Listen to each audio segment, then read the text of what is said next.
All right, folks. Welcome back to Fast Forward Special, exploring what is next for the music industry.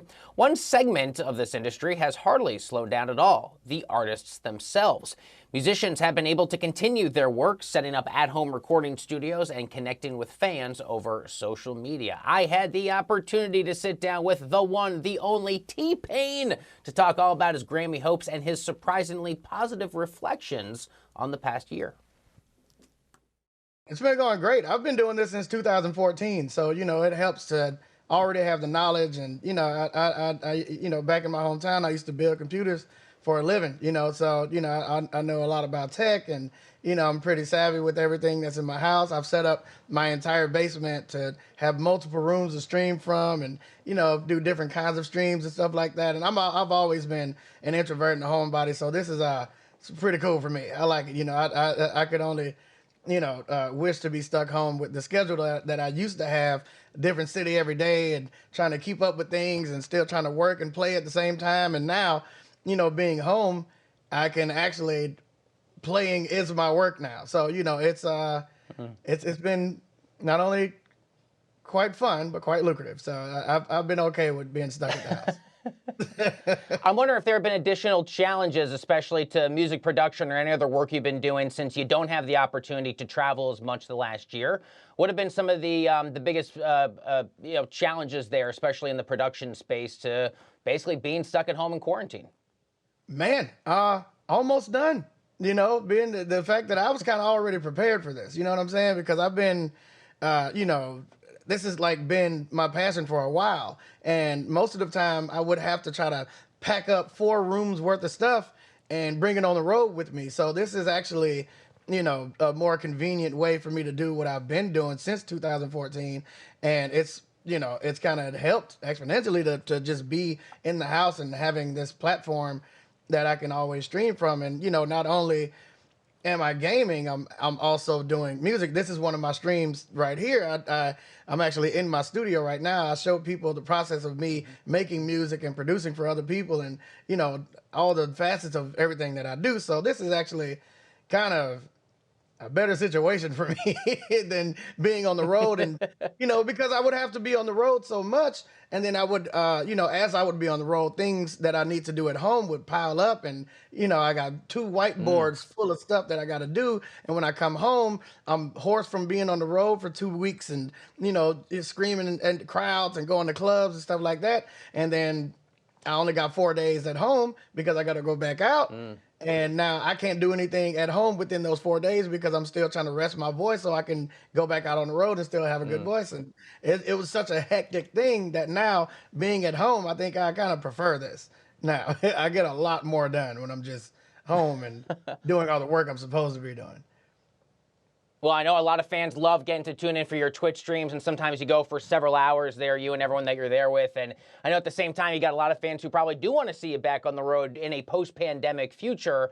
Yeah. But I do want to talk about this Own Your Ridges campaign that you're a part of with the folks over at Ruffles. What do you really think is the spirit of that messaging, this idea of owning what is yours? Because the ad you cut for the Grammys is super funny. What does the spirit of that message mean to you, T-Pain? I mean, to me, it means, being unapologetically you. You know what I'm saying? It's about, owning the things that make you yourself unique. It's basically about just making yourself feel good about yourself.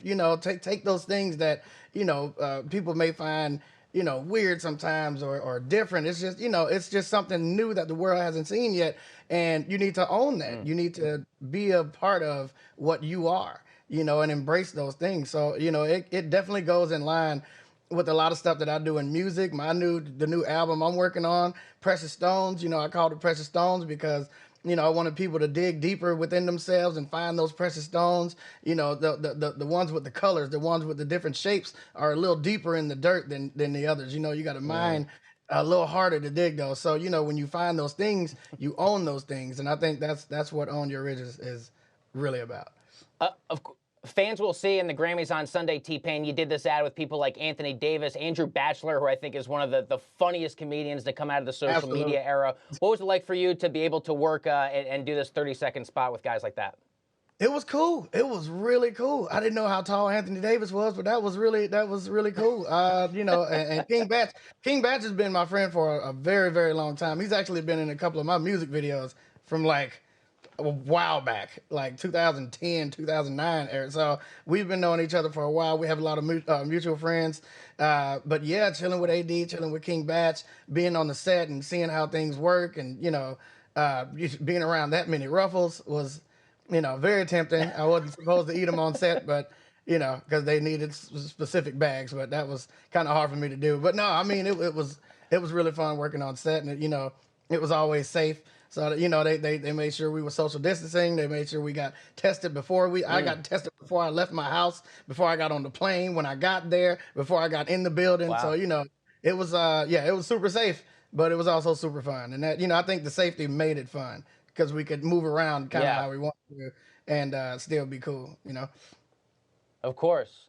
Well, it's a super funny ad. I know people will be looking forward to seeing it. Finally, of course, we do have the Grammys. Talk to me about Jacob Collier here, up for Album of the Year. I know you had a big role in that. Any big predictions either for that or any of the other top categories? What are you most looking forward to seeing yourself?